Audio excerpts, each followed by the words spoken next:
네, 인사드리겠습니다. 안녕하십니까. 네, 저는 일반 8단 서현정입니다. 올해 41살이고요. 네. 서대문에 있는 금융상품을 평가하는 회사에서 16년째 근무하고 있습니다. 일반 6단의 이태선 교도의 아내이며 일반 8단에서 단장을 맡고 있습니다.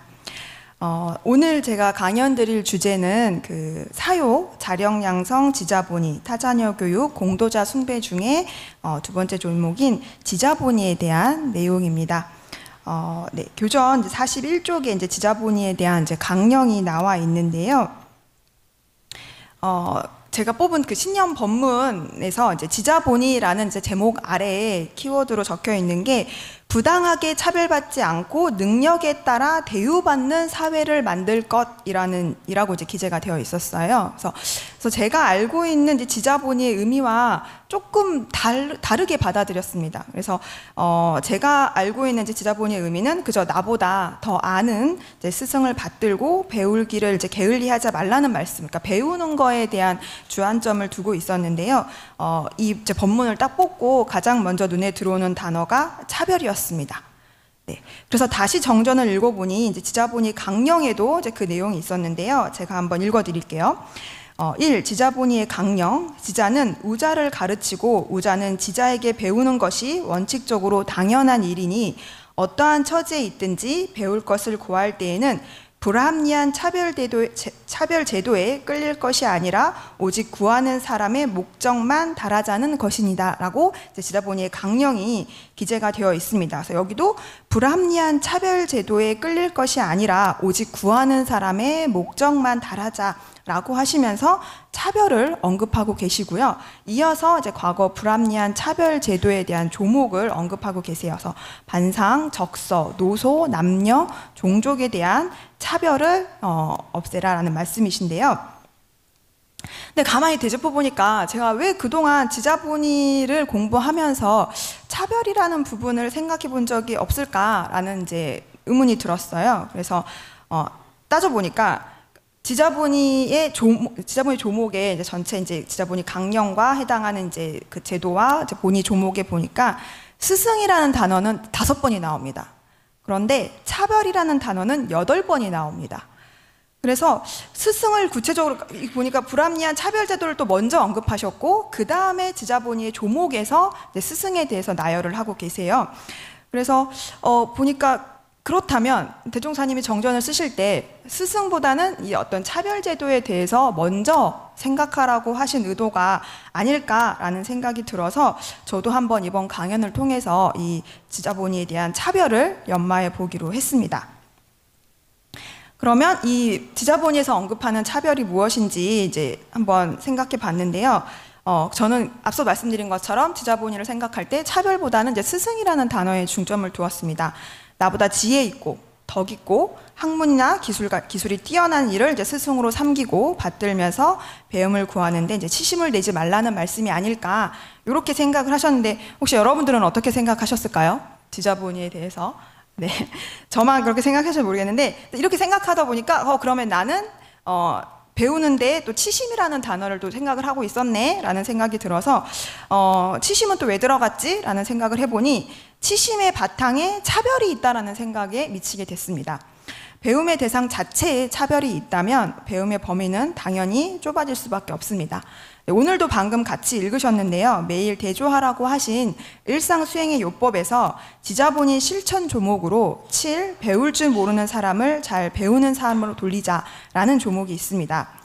이 문구를 조금 바꿔서 표현을 해보면 배울 줄 모르는 마음을 잘 배우는 마음으로 돌리자라고 해보면 스스로에게 대조하기에 조금 더 편하지 않을까 싶습니다. 내 안에 배울 줄 모르는 마음을 잘 배우는 마음으로 돌리기 위한 실천 방법의 키워드가 이 치심에 바탕한 차별을 없애는 데 있지 않을까라는 이제 생각이 들었습니다. 내가 더 나이가 많다. 내가 더 경력이 많다, 더 많이 안다, 혹은 내가 알고 있는 게 맞다 라는 등의 마음이 스승을 차별하게 되고 그로 인해서 배우고자 하는 마음이 작아지는 게 아닐까 합니다. 즉 이 마음이 스승을 분별하게 하는 분별심의 바탕이 될 거라는 생각이 들었습니다. 저희 회사는 매월 지식 콘서트라는 거를 해요. 그래서 사회 각 분야에서 이제 유명한 분들을 모셔다가 아침에 7시 30분부터 1시간 내지 2시간 정도 강연을 듣습니다. 몇 년 전까지만 해도 이게 연간 3회 참석이 필수였어요. 그래서 이게 인사고과에 들어갔습니다. 그래서 3회를 채우지 못하면 이제 인사고과에 감점이 있는 그런 제도였어요. 그래서 그때는 누가 이제 강연자가 나오는지 뭐 매년 뭐 찾아보지도 않았어요. 그냥 연말에 이제 3회를 채워야 된다. 그래가지고 이제 연말에 막 부랴부랴 수강 신청을 해가지고 들어서 이때는 수강 신청이 상당히 어려웠어요. 우리 그 대학 다니면서 수강 신청 이렇게 막 하듯이 매우 어려웠는데 그런 걸 봤을 때 저만 그런 게 아닌 거죠. 이제 대부분 이제 연말에 이제 막 몰아치기로 들었던 것 같아요. 그래서 그렇게 억지로 이제 막 시간을 내서 그 이른 시간에 7시 30분에 이제 강연을 들으려면 집에서 5시에 일어나서 준비를 하고 이렇게 가야 되는데 그렇게 억지로 참석한 강연에서 제 마음은 이제 그런 거죠. 내가 이렇게 바쁜 시간을 쪼개서 어렵게 참석을 했는데 얼마나 영양가 있는지 한번 보자. 얼마나 도움이 되는지 보자. 막 이런 마음으로 이제 가서 듣는 거예요. 그래서 이제 그렇게 들었을 때는 실제로 정말 괜찮은, 정말 의미 있고 막 이런 강연도 있었는데 무슨 말 하는지 하나도 모르겠고 대체 주제가 뭔지도 모르겠고 알맹이 없이 막 떠드는 그런 강연도 있었어요. 그러면 막 기분이 너무 안 좋은 거예요. 그러면 이제 강의 평가에 강연자를 막 아주 막 신랄하게 비판하는 뭐 강의를 이렇게 막 해놓고 뭐 이 사람은 자질이 있네 없네 막 이러면서 막 이렇게 했었어요. 그래서 이제 근데 돌이켜 보면 제가 이거 이 사람 괜찮은데 좋은 강연인데 했던 강연도 그렇지만 뭐 그렇게 뭐 당연히 안 좋았다라는 거는 당연한 거지만 뭐 그 어느 것도 그렇게 딱히 제 마음에 남는 게 없는 시간이었던 것 같아요. 좋았든 싫었든. 근데 지금은 이제 하도 요즘은 불만을 많이 이제 해결해주는 그러니까 뭔가 민원이 많은 그런 회사고 뭔가를 하면 안 되는 그런 사회다 보니까 없어졌어요. 그래서 자율 참석으로 몇 년 전부터 바뀌었는데요. 그래서 그냥 사전에 이제 주제와 강연자를 이제 홍보를 하는 거죠. 그 강연을 주최하는 팀에서 홍보를 하면 관심 있는 사람들이 이제 자율적으로 신청을 해서 참석을 하고 있습니다. 그런데 이게 조금 달라졌어요, 분위기가. 예전에는 이제 연말에만 이렇게 수강하기가 어려웠는데 어느 순간부터 보니까 그냥 매월 수강 인원이 꽉 차요. 그러니까 보통 100명인데요. 100명 수강 인원이 꽉 차서 어느 때는 첫날이 지나면 수강을 못하게 될 정도로 모든 강연들이 인기가 있어요.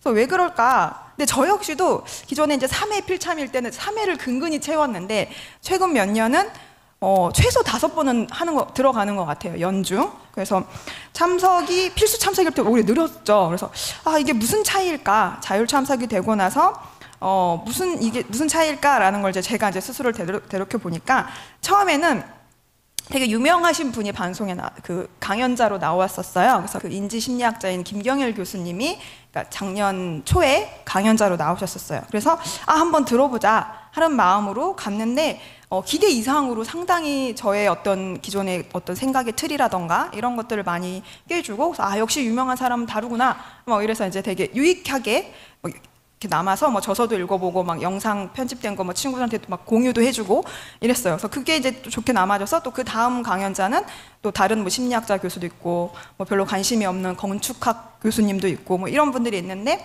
아니면 어떤 다른 회사에 뭐 마케팅 이사님 뭐 이런 분들의 되게 다양한 분들이 나오시더라고요. 그 전에도 이런 분들이 나오셨겠지만 별로 관심이 없었는데 이렇게 어느 순간부터 관심을 가지니까 되게 훌륭한 분들, 어디서 만나기 어려운 분들이 이렇게 오는구나라는 거를 이제 깨닫고 조금 더 적극적으로 듣게 된 것 같아요. 근데 이게 모든 강연이 그렇게 적극적으로 들었다 해도 모든 강연이 다 유익하지만은 또 않을 수 있죠. 그래서 어떤 분은 뭐 했던 얘기를 또 하고 아는 얘기를 또 하고 아니면은 막 자기 자랑이 자기 자랑하는데 막 급급하기도 하고 아니면 그 공지 나왔던 주제와는 영 이상한 방향의 강의를 하는 경우도 있었습니다. 그런데 그런 강연도 있었지만 제 마음에는 그래도 시간만 되면 여건만 되면 한번 참석해보자 하는 그 마음이 생겼습니다. 왜 그럴까라는 생각을 해봤을 때 강연마다 주제에 따라 얻어가는 것도 있었지만 강연을 들을수록 강연하는 사람의 자세, 어투, 몸가짐, 또 옷차림, 제스처 등이 사람마다 가지고 있는 분위기가 강연 내용을 압도한다라는 그런 점도 느낄 수 있었습니다. 제가 강연의 내용만을 가지고 이제 평가지를 하고자 마음을 먹었을 때는 이제 보이지 않았던 것들이, 그런 마음을 내려놓고 나니 다양한 배울 부분들이 눈에 띄었습니다. 강연자의 자질, 강연의 내용에 앞서서 내 마음 바탕이 무엇으로 이루어졌는지에 따라서 내가 얻어가는 것이 달라졌습니다. 그러니까 이렇게 내놓으라 하는 제 강연자들의 강연을 들으면서 제 마음에 이렇게 분별하는 마음이 그득했는데, 일상에서는 오죽했겠습니까? 그래서 나보다 어린 사람, 나보다 또 경력이 짧은 사람, 또 나보다 경험이 부족한 사람을 스승이라고 또 그 사람의 말을 이렇게 기울이면서 과연 잘 들었을까라는 생각이 들었습니다. 나름 이제 이 공부하는 사람이라고 이제 상봉하솔에 대해서 유념하자고, 이제 그렇게 유념해서 살자고 했는데, 일상에서 수시로 그 마음을 내면서 살지는 못했던 것 같습니다. 그래서 이 강연 주제를 뽑고 연초에 이제 공부 삼아서 제가 이제 해본 게 있어요. 작년에 저희 팀에 이제 신입사원 2명이 입사를 했는데, 이 친구들은 이제 고등학교를 막 졸업하고 이제 20살인데 이제 회사 생활을 시작한 아주 어린 친구들입니다. 그래서 이 친구들을 한번 스승을 삼아보자 라고 해서 유심히 이제 이분들을 보기 시작했어요. 그래서 이제 같이 이제 따로 밥도 먹어보고, 회의 때 이제 말도 시켜보고, 이제 무슨 말을 하는지 한번 시켜보고 했는데, 그러니까 이제 어느 순간부터 이제 이 친구들이 이제 적응을 하니까 이제 적극적으로 말을 하기 시작하더라고요. 그러니까 우리 팀에 뭘 바꿔야 되고요, 뭐가 문제고요, 이런 거를 개선해야 되고요, 이런 적극적인 이제 의견을 어필을 해요. 그래서 기특한데, 적극적으로 하려고 하니까 기특하다라는 생각을 하면서 그 말을 이제 귀 기울여 들었는데, 근데 이게 뭔가 일하기 싫어서 저 말을 하나? 이런 생각도 들고, 아니면 이미 다른 사람들이 다 시도해봐서 이미 이제 다 불필요한 방법들인데 잘 모르니까 이제 하는 얘기들을 많이 하는 거죠. 그래서 이제 그닥 배울 게 없는 것 같은데 이런 생각을 하던 차에 몇 주 전에 그 친구들을 이제 가르치는 바로 윗선임이 저한테 고충 상담을 해왔습니다. 그래서 무슨 고충이었냐면, 그 아이들이 수시로 회의 좀 하자고 하는 거예요. 하시면서 너무 피곤하대요. 자꾸 얘기 좀 하자고 한대요. 그래서 무슨 일로 그렇게 회의를 하자고 하냐라고 했더니, 본인들이 이거를 이렇게 바꿨으면 하는데 이게 혹시 기존에 해봤던 건가요?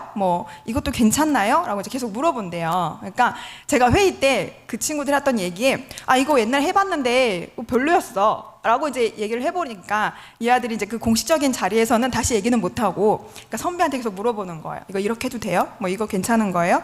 라고 물어보면서 이제 계속 그 선배를 귀찮게 했던 거죠. 그 얘기를 듣고 나니까 제가 딱 싶은 거예요. 저도 19살에 사회생활을 시작했거든요. 고등학교 졸업하고. 근데 과연 그때 나도 저렇게 적극적이었나? 저런 열정이 있었나? 라는 생각도 해보면서, 그럼 제가 지금 이제 20년이 넘었어요. 이제 사회생활 한 지 어느덧. 근데 지금 나한테 그런 마음이 있나? 라는 생각을 했을 때 진짜 요만큼도 없는 거예요. 나는 뭔가를 바꾸려는 생각도 없고, 그냥 지금 내가 하는 거 잘하고 있지 이런 게 되게 마음에 저변에 깔려 있었던 거죠. 그래서 결국 또 이 친구들을 스승 삼아 해보겠다라고 하면서도, 이 친구들한테도 배울 점이 있나 없나 보자라고 이제 분별심으로 이 친구들을 봤던 거였더라고요. 그래서 진짜로 배울 부분, 그러니까 정말 내가 얻어가야 되는 그런 부분들에 대해서 눈을 한쪽 가리고 있지 않았나, 이런 분별심이, 그런 생각이 들었습니다. 세상의 모든 이치를 깨달아 앓으신 대종사님께서도 대종사님의 스승을 묻는 물음에, 나의 스승을 묻는 사람이 있으면 너희 스승은 내가 되고 나의 스승은 너희가 된다 라고 답하라 라고 하셨습니다. 네, 이제 변희품 21장 말씀이신데요. 근데 쥐뿔도 모르는 제가 내가 네가 뭘 하는지 보자 하는 마음으로 세상을 보고 있었으니 이제 얼마나 배움이 있었겠습니까?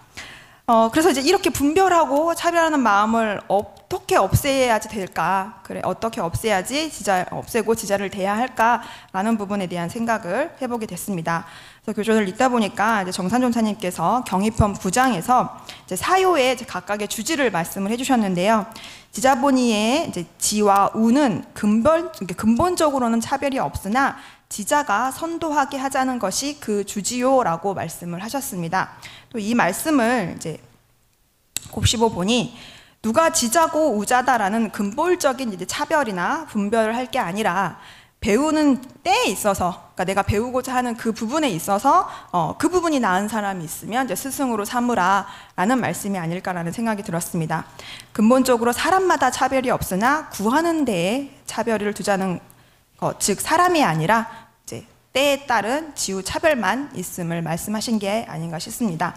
이제 우리 본문에 옹이장수가 옹이 팔러 시장에 갔으면 옹이만 팔면 되는데, 우리 그 항아리만 팔면 되는데, 이제 사러 온 사람이 뭐 얘는 뭐 이렇게 하고 쟤는 저렇게 해서 아 너한테 안 팔래 막 이래 버리면 본인의 본 목적을 달성하지 못하는 거잖아요. 그래서 그러니까 내 목적이 뭔지를 명확히 하고 그거에 맞춰서만 해서 하면은 뭔가 이렇게 얘는 이제 스승이야 아니야 뭐 이거 배울 게 있어 없어 이런 분별이 조금은 이제 덜해지지 않을까라는 생각이 들었습니다. 이번 강연을 연마하면서 그런 생각도 해봤어요. 나는 지자인가 우자인가 라는 생각을 해봤을 때 당연히 상황에 따라서 어떨 때는 지자일 것이고 어떨 때는 우자일 때도 있을 것입니다. 근데 제 마음속에는 늘 지자이고 싶은 마음이 우세한 것 같습니다. 네. 어느 때 어느 자리에서나 내가 지자였으면 하는 마음이 있고 근데 이 마음이 더 나은 사람이 되고 싶은 이제 분발심에 바탕한 그런 거라면 다행이겠지만 내가 잘난 사람이다. 나는 괜찮은 사람이다. 내가 더 아는 사람이다 하는 마음에 바탕한 암안심이 아닐까라는 거에 대해서 많이 고심해보겠습니다. 대종사님께서 교육품 29장에서 그대는 여기서 무엇을 배우느냐 라고 묻는 이가 있다면 어떻게 대답하겠느냐라고 질문을 하셨어요. 그래서 그 뒤에 이제 선생님들이 쭉 답변을 하시는데 다음 구절을 못 읽겠더라고요.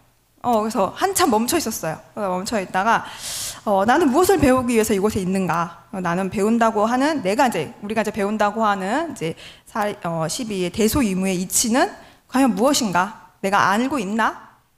안다고 할 수 있나? 라는 생각이 들었고, 그럼 무엇을 위해서 배우는가? 라는 생각을 곱씹어 보게 됐습니다.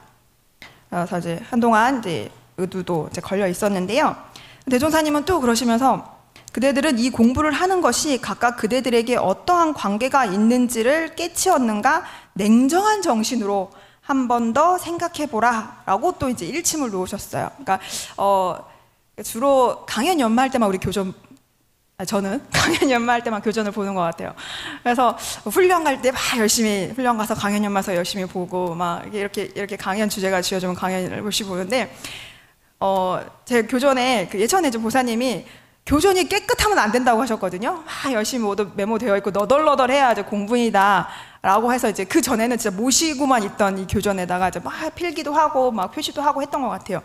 근데 보니까 열심히 표시된 그 부분이 여기 이 부분이더라고요. 냉정한 정신으로 한번 생각해보라서 막 빨간색으로 막 표시가 되어 있어요. 근데 이게 한 번만 표시되어 있는 게 아니에요. 그러니까 여러 번 볼 때마다 거기에 이렇게 제가 이렇게 걸렸던 것 같아요.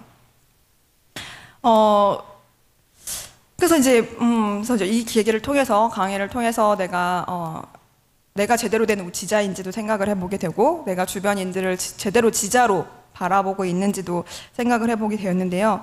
그러면서 사실 이렇게 뭔가가 걸리는 경우도 별로 없는 것 같아요. 요즘에는 왜인지 이렇게 생각을 해보니까 제가 요즘 좀 편해졌어요. 마음이.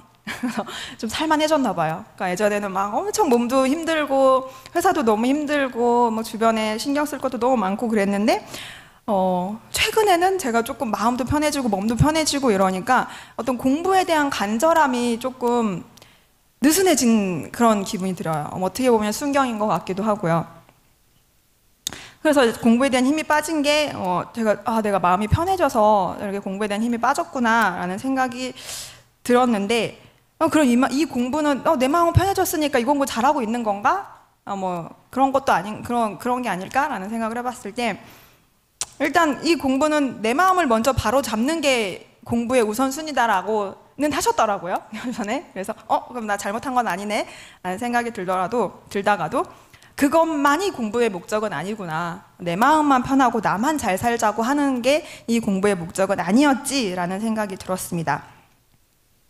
물론 내 마음을 개선하는 것이 먼저 해야 될 공부라고 하셨으니 단계별로 지금 이제 제가 조금 마음이 편해졌고 몸이 편해졌다고 하는 이 시점이 한 걸음 더 나아가야 될 시점이 아닌가라는 생각이 강연을 이제 하면서 연말을 하면서 들었습니다.